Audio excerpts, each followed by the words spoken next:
Bueno, entonces el tema a discutir que pues vamos a tratar de hacerlo así tipo taller en base a un caso clínico es el tema de falla para progresar o falla de medro, ¿no? Pues hay diferentes conceptos.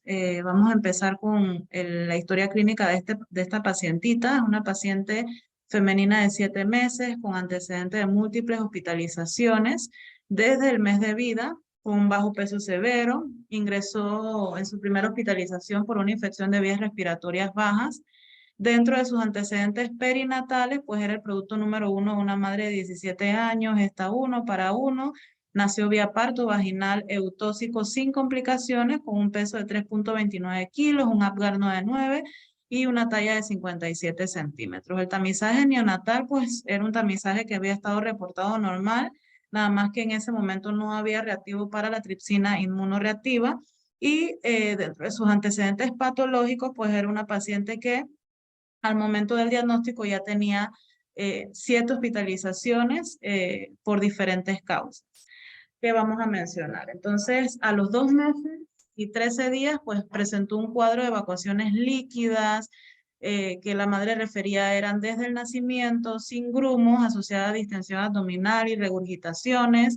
Refería también episodios de cólicos, hipofrecuente, dice que se ahogaba y quedaba morada. Ella recibía lactancia materna desde el nacimiento y para ese momento de los 2 meses ya había tenido un cambio de fórmulas en 3 ocasiones. Le ofrecieron fórmula adaptada, una fórmula antirregurgitación y una fórmula extensamente hidrolizada. Además de esto, pues al examen físico, pues la paciente clínicamente tenía datos de dermatitis atópica, con una historia de un brote en piel días previos a la hospitalización. Recibía en ese momento tratamiento para reflujo, ranitidina, su hemoglobina estaba en 9,3 gramos sobre decilitros, una albúmina en 2,8 y tenía un peso de ingreso de 4,35 kilos con una talla de 57 centímetros para 2 meses y 13 días y pues estaba en su 5.º día de hospitalización cuando se evaluó. A los 5 meses presenta otra hospitalización por un cuadro de una dificultad respiratoria, tos seca, y pues su anemia se consignaba entre los diagnósticos. Ella estuvo en ese momento 3 días intrahospitalarios.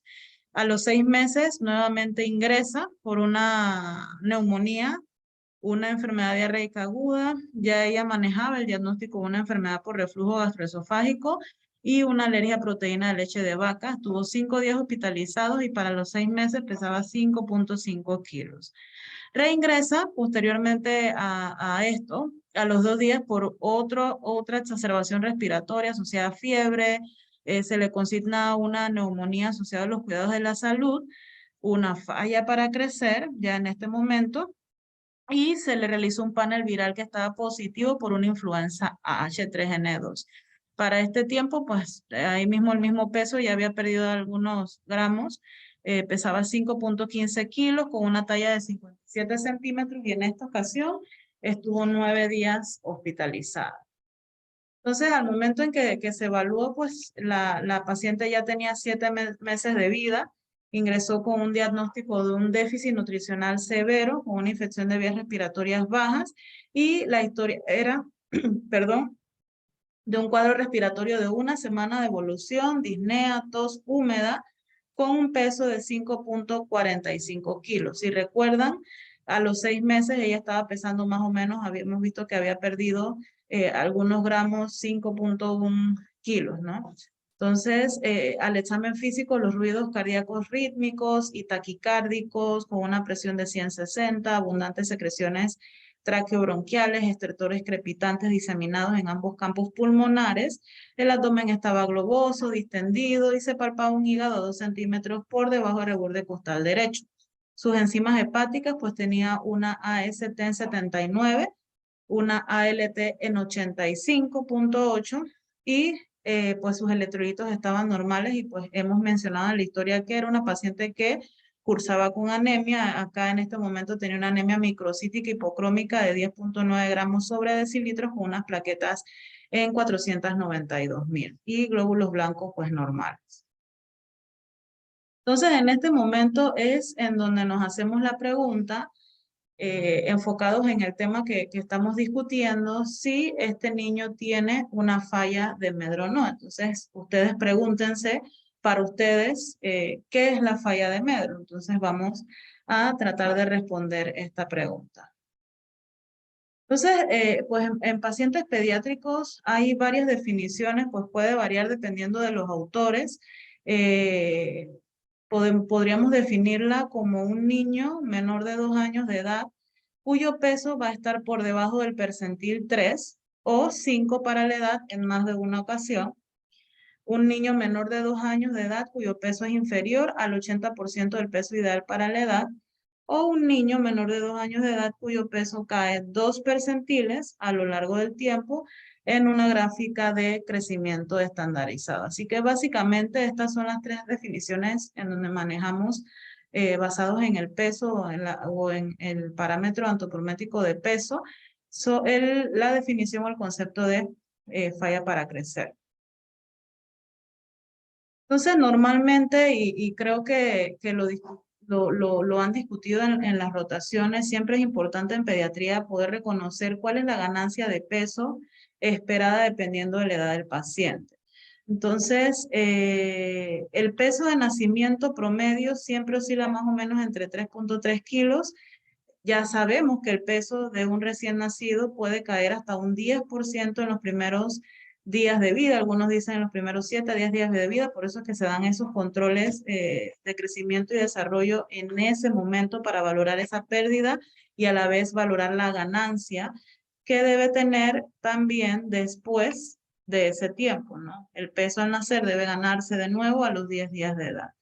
El peso al nacer debe ser duplicado por la edad de 4 meses y triplicado por la edad de 12 meses. Entonces, estos son conceptos básicos que nos pueden ayudar a identificar si hay alguna bandera roja en relación a la ganancia de peso. Entonces, en promedio, los bebés entre los 6 y 9 meses, que es la edad de la paciente que estamos discutiendo, deben tener una ganancia de peso de más o menos 12 a 13 gramos. Hay diferentes gráficas que están disponibles por lo menos en la página de la Organización Mundial de la Salud, en relación a la ganancia por mes, a la ganancia cada 2 meses, que yo creo que además de las gráficas que nosotros utilizamos para valoración de crecimiento y desarrollo, son una herramienta bien importante porque nos puede ayudar a identificar si ese paciente se está quedando en peso, ya sea si tú lo vas a ver en 2 meses, si lo vas a ver en un mes, entonces puedes saber más o menos cuánto debe ganar en ese tiempo. De igual forma,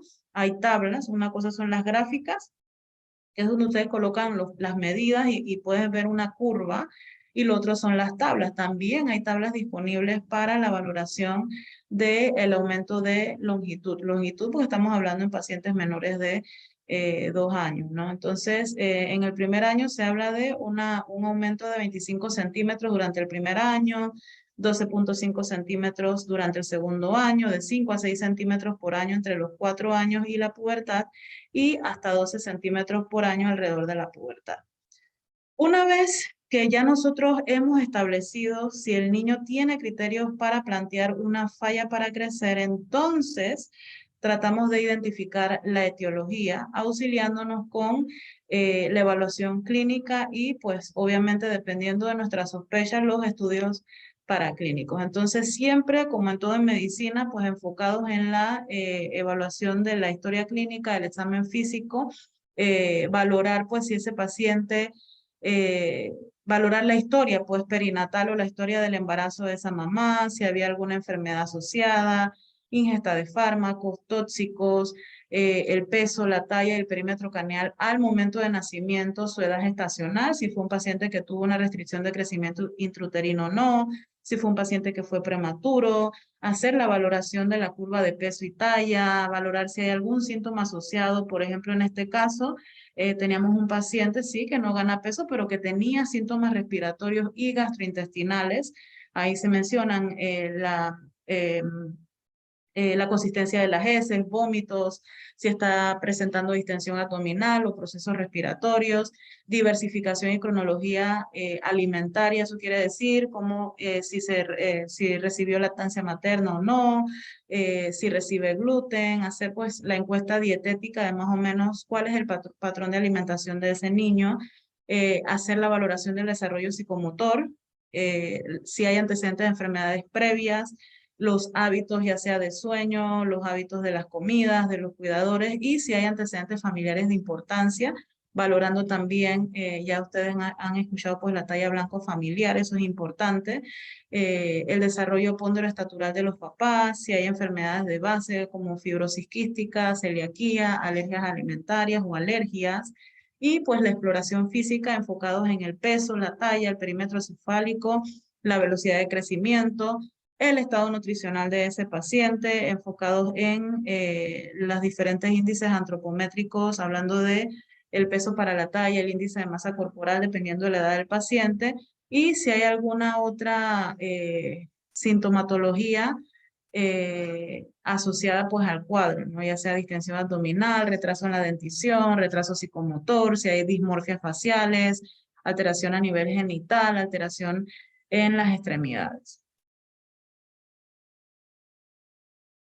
Entonces, ¿qué parámetros nutricionales se encuentran afectados? Entonces, en este caso, con los pesos que les mencioné al inicio, pues esta era una paciente que al momento del nacimiento ya estaba pesando más o menos 3.3 kilos. Si ustedes ven más o menos a los 3 meses, ella presenta un estancamiento en su peso, tiene una pobre ganancia entre los 3 y 4 meses. Luego ella gana, pero se mantiene por debajo del percentil 3, esta es una tabla de peso para la edad, para un niño de 1 año y 6 meses, ¿no? Pero son varios puntos porque son los puntos que se estaban registrando de las diferentes hospitalizaciones de esta paciente. Entonces, si ven, hasta este punto, después del año, era una paciente que tenía un bajo peso severo. En relación a la talla, lo mismo, pues es una paciente que tenía pobre ganancia de talla, o sea, estaba estancada en talla más o menos desde los 9 meses, ya después del año casi que mantenía la misma talla.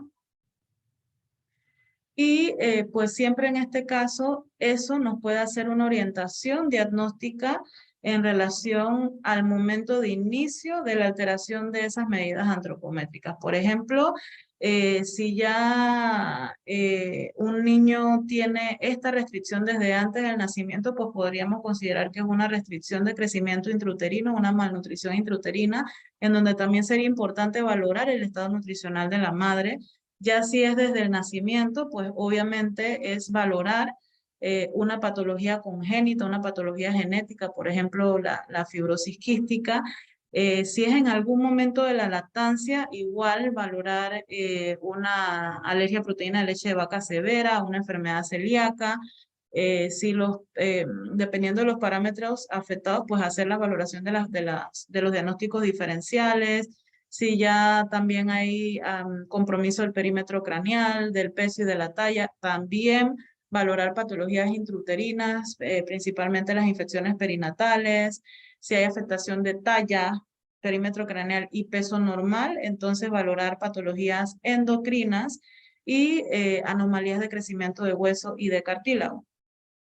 Ya sea afectación del peso con la talla y el perímetro craneal, hacer un abordaje más amplio enfocado en cuadros de malnutrición de larga evolución, ingesta inadecuada. Para esto, pues hacer la valoración del recordatorio de 24 horas, diferentes enfermedades gastrointestinales que te pueden comprometer también peso y conjunto con la talla, como la enfermedad celíaca o la enfermedad inflamatoria intestinal, dependiendo de la edad del paciente, enfermedades crónicas de otros sistemas, por ejemplo, las enfermedades pulmonares crónicas o la malnutrición primaria sin patología subyacente.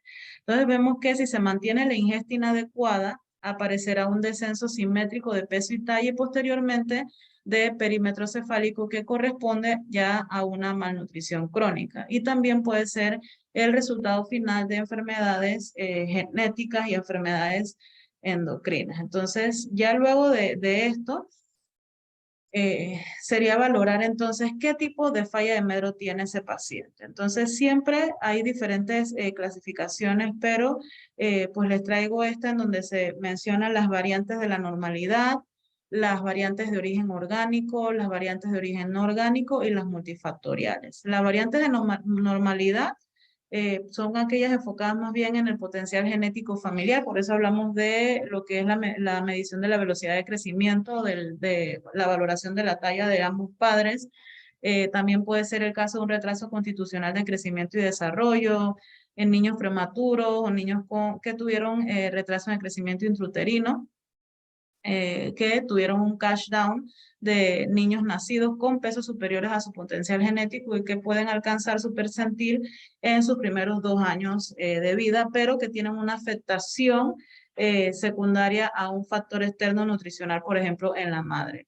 Los de origen orgánico provocados por situaciones o alguna entidad que provoque que el aporte reducido o un consumo inadecuado de calorías, requerimientos aumentados, como en algunas patologías como la fibrosis quística o los pacientes que tienen parálisis cerebral infantil, o los pacientes con infecciones respiratorias recurrentes, aquellos niños que tienen dificultad en la utilización de nutrientes y la absorción inadecuada o pérdidas excesivas, estos niños que tienen por ejemplo, los niños desnutridos de causa primaria que tienen ya mala absorción o una enteropatía secundaria de la malnutrición, o aquellos niños que tienen problemas de absorción inadecuada, por ejemplo, estos niños con síndrome de intestino corto, los niños con fibrosis quística, los niños con enfermedad celíaca, que estas serían las etiologías orgánicas. Entonces, puede ser provocado por cualquier patología pediátrica, pues una falla de Medro dependiendo del origen, ¿no? Y el no orgánico que parecerá raro, pero que es lo más común, el 85-90% de las causas en donde se incluyen las anorexias infantiles y las causas multifactoriales. Entonces yo me imagino que aquí discutiendo ustedes ya han pensado en sus diagnósticos diferenciales, pues luego de enfocarnos en qué tipo de falla de Medro es y la identificación de qué parámetros están afectados, pues entonces nos hacemos la pregunta, ¿y cuál es el diagnóstico diferencial de este paciente según etiología? Entonces siempre va a ser importante determinar la etiología. En muchas ocasiones es un reto para el equipo de salud. Sin embargo, esta debe ser la meta para la orientación terapéutica de cada caso individual. En el caso específico de una falla de Medro es importante al inicio de la valoración buscar todos los factores de riesgo en cada categoría y no decidirse por una explicación simple de los problemas de crecimiento y de alimentación. O sea, siempre debemos buscar de más. La mayoría de los niños no tienen una enfermedad orgánica como lo vimos y parte de los desórdenes de alimentación se deben a características del niño y factores del cuidador y la familia. O sea, esto es algo que en teoría es lo primero que nosotros debemos indagar. ¿Cuál es esa dinámica familiar de interpretación y valorar si es que no hay una ganancia por baja ingesta de calorías? Entonces, siempre dependiendo si son causas orgánicas, este es de un artículo del 2010, pero es bien específico, entonces te dividen las etiologías dependiendo de las causas orgánicas y las causas no orgánicas. En las causas orgánicas ya hablamos del aporte calórico, ingesta insuficiente, ya sea porque el niño tenga alguna alteración de la succión de glución, enfermedades del sistema nervioso central o neuromusculares, infecciones crónicas, ya si el niño tiene aumento de pérdida, por ejemplo, los niños con insuficiencia pancreática, van a tener aumento de pérdidas y pueden tener una falla de Medro secundaria a esta patología de base, pues que hay varias patologías que, bueno, no, son pocas las patologías que te pueden hacer insuficiencia pancreática, dentro de ellas la fibrosis quística, el Schaumann-Diamond, el Johansen-Blizzard, los pacientes que hacen pancreatitis crónica por alguna alteración genética, aquellos pacientes que tienen patologías que producen malabsorción de nutrientes como la enfermedad celíaca, las intolerancias alimentarias, el sobrecrecimiento bacteriano y ya aquellos pacientes que tienen aumentadas sus necesidades energéticas, principalmente los pacientes con cardiopatías congénitas, los pacientes con enfermedad inflamatoria intestinal o que tienen procesos crónicos de múltiples etiologías.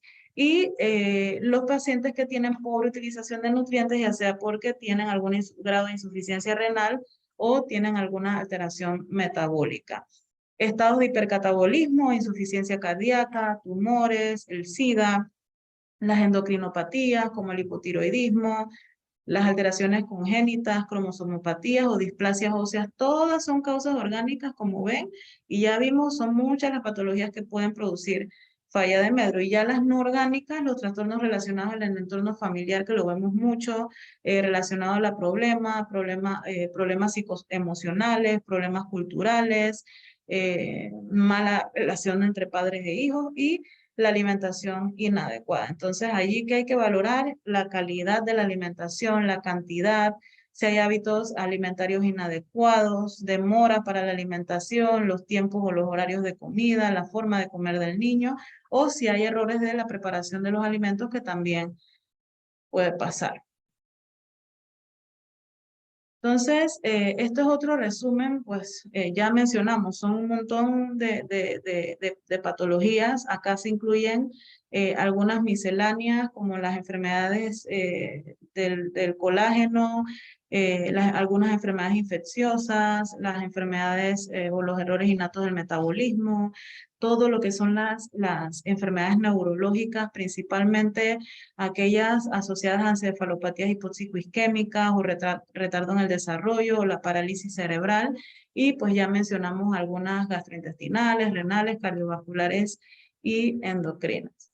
Entonces, luego de esto, según la historia clínica, ustedes se deben hacer la pregunta en base a su sospecha, entonces, ¿qué pruebas ordenarle a este paciente? Entonces, básicamente, como les digo, en base a la sospecha diagnóstica, hacer el abordaje de las pruebas o de los estudios complementarios en base al hemograma, el examen de orina, el metabolismo de hierro, el examen de heces, generales y por parásitos, pruebas de función hepática y renal, la cuantificación de grasas en caso de que se esté sospechando malabsorción, la función tiroidea, las pruebas de cloro en sudor, las serologías de enfermedad celíaca, siempre considerando que estas pruebas, lo que son las antitransglutaminasas, se deben realizar simultáneamente con una IgA total, si el paciente pues tiene una dieta abierta para gluten, ¿no? Porque si el paciente tiene una dieta sin gluten, pues no vale la pena hacer la prueba, habría que reiniciar la dieta. Esto no lo tenemos disponible, pero es igual que la elastasa fecal para la valoración de insuficiencia pancreática.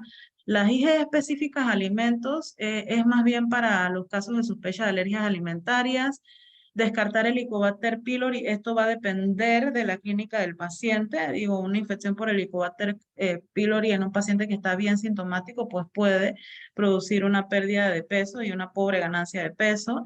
Las pruebas para la valoración de sobrecrecimiento bacteriano realmente no lo tenemos disponible, pero pues existen, que es el test de hidrógeno aspirado con lactulosa. Las pruebas de imagen, dependiendo de la sospecha, ya sea si es diarrea crónica, colestasis o insuficiencia pancreática, las biopsias intestinales y las valoraciones por los diferentes subespecialistas dependiendo de la sospecha diagnóstica. En el caso de pues a cualquier edad, principalmente en las primeras semanas de vida, como las asociadas a los carbohidratos, como la galactosemia, la intolerancia a la fructosa, las enfermedades de almacenamiento de glucógeno o defectos en la neoglucogénesis, son algunos de los diagnósticos que se podrían considerar si hay sospecha pues, de falla de Medro, pensando pues, en un error innato del metabolismo. De igual forma, aquellos pacientes que tengan alguna alteración en el metabolismo de los aminoácidos, las acidemias orgánicas, los trastornos del ciclo de la urea, pero generalmente pues estos diagnósticos pues son en base a pruebas, algunos mediante el tamizaje neonatal como las galactosemias y los otros pues obviamente hay que hacer estudios especiales. Casi todas estas enfermedades metabólicas van a cursar con cuadro de vómitos, siempre dentro de un cortejo de síntomas más complejos que pueden incluir muchas otras cosas. Son pacientes que debutan con encefalopatías en el periodo neonatal.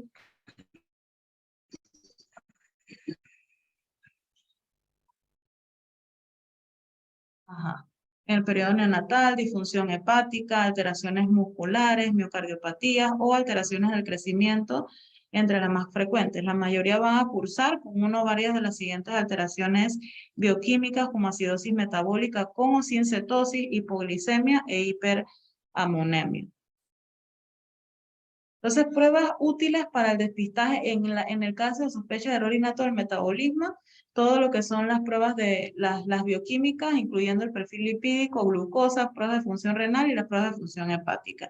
La gasometría nunca debe faltar en un paciente con falla de Medro, igual los niveles de amonio y lactato, y obviamente las pruebas especiales en casos de sospecha de error innato del metabolismo, que son los ácidos orgánicos en orina y en sangre, las carnitinas, las pruebas funcionales dependiendo del centro de referencia y estudios enzimáticos y estudios genéticos dependiendo de la sospecha. Cuando nosotros debemos referir a estos pacientes, pues derivación al cuarto de urgencias para hospitalización y valoración urgente por el especialista si existen datos de alarma como deshidratación aguda, malnutrición grave, que requiera técnicas de alimentación. Muchas veces estos pacientes, dependiendo de la procedencia, pues llegan al cuarto de urgencias porque hicieron algún cuadro, pero estaban desnutridos en su casa. Y desnutridos en su casa estaban bien, pero pues requieren una recuperación nutricional. Entonces, ese es un criterio de hospitalización. Si hay evidencia de maltrato, negligencia, necesidad de separación terapéutica de los padres, inestabilidad clínica, enfermedades orgánicas. Yo ayer escuchaba a una paciente que mencionaba que se le estaba correteando para colocarle una gastrostomía. Pero me quedé pensando y a veces es difícil porque estos pacientes, por ejemplo, les mencioné los pacientes con parálisis cerebral infantil, son pacientes que si tú no colocas los dispositivos o te enfocas en lo que es la ganancia de peso, son pacientes que por su patología de base van a tener una falla de Medro y si tú no resuelves el modo de alimentación, pues es un paciente que no va a ganar peso. Entonces, esa parte también es importante y tiene que ver también con la dinámica familiar, la negación del diagnóstico. Entonces, derivación a consulta de atención especializada, una vez detectada la patología, para el tratamiento completar los diferentes estudios o si hay fracaso del tratamiento ambulatorio con necesidad de estudios más completos. Si los hallazgos clínicos y analíticos son normales, pero existe una evolución desfavorable, si hay necesidad de rehabilitación nutricional, como les mencioné, que justifique la intervención pues, de nosotros o del nutricionista y elevada presión familiar. Entonces, derivación a salud mental. Muchas veces a nosotros se nos olvida que esta parte es bien importante.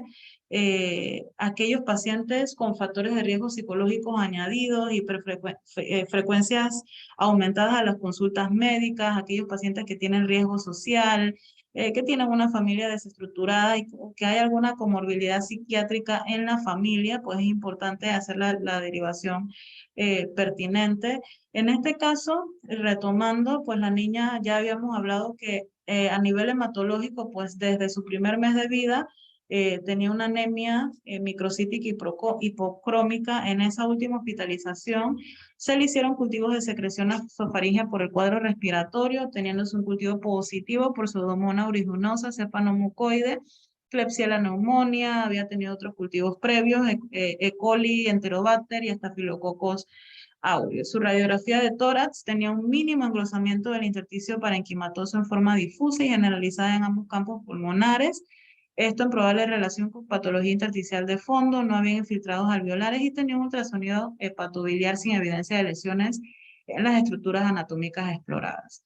A esta paciente en esa última hospitalización se le realizó por el diagnóstico con el que entró, que era una falla de Medro, una prueba de cloro en sudor, que reportó 112 la número 1 y 88.5 miliequivalentes sobre litros, siendo normal menor de 40 miliequivalentes sobre litros, y pues concomitantemente se ordenó una sangre oculta que resultó negativo y unas grasas negativas, con una elastasa fecal en 85, tenía dos, una que casi le marcó de 0 a 24 y una en 85 luego del diagnóstico. Entonces, con esto, pues el plan fue solicitar la valoración de gastroenterología por el diagnóstico de una insuficiencia pancreática para el inicio de enzimas pancreáticas. Se recomendó la suplementación con multivitaminas, inhibidor de bomba de protones, la evaluación por neumología, la valoración nutricional y una hospitalización para realizar la prueba genética, que en ese caso se realizó, pero salió negativa para fibrosis quística para un panel de 100 mutaciones. Entonces, por aparatos y sistemas, pues esta paciente a nivel respiratorio tenía un neurológico conservado, un respiratorio con infecciones respiratorias frecuentes y recurrentes en donde ya se evidenciaban bronquiectasias, sinusitis, hizo una hospitalización en el 21 con una exacerbación respiratoria por estafilococos aureus, su cardiovascular estaba normal, al igual que el renal. La parte metabólica también, pues a nivel gastronutricional, pues tenía una insuficiencia pancreática, un estreñimiento y una hepatitis. A nivel inmunológico, pues cuadros de neumonías virales por influenza, rinovirus, pseudomonas. Y a nivel hematológico, pues ya después de los controles, luego que se hace el seguimiento y se hace el diagnóstico, pues una paciente, ya en este caso estamos valorando el índice de masa corporal, si ven, venía de estar por debajo de la -2 y fue recuperando, teniendo obviamente en el tiempo episodios de caídas de peso, de ganancias, hasta que más o menos se mantuvo estable. Entonces, con esto, siempre en todo paciente, al final me van a decir su diagnóstico, con sospecha de falla de medro, enfocarnos en la definición, hacer la historia clínica, la encuesta nutricional, la valoración del examen físico, valorar si el paciente tiene variantes de la normalidad y si no, valorar los signos de alarma si es un paciente que tiene desnutrición grave o requiere técnicas especiales, pues ese paciente obviamente va a requerir un manejo a nivel intrahospitalario, hacer toda la valoración bioquímica de primera línea, que ya lo discutimos, y las otras pruebas complementarias dependiendo de la sospecha. Y ya si tiene entonces resultados alterados enfocados en la sospecha o la enfermedad orgánica, valorar la derivación o la evaluación de los diferentes especialistas y iniciar el tratamiento específico dependiendo del diagnóstico y darle entonces un adecuado seguimiento. Así que bueno, este es el ejercicio que queríamos hacer para este tema, así que bueno, voy a esperar los comentarios.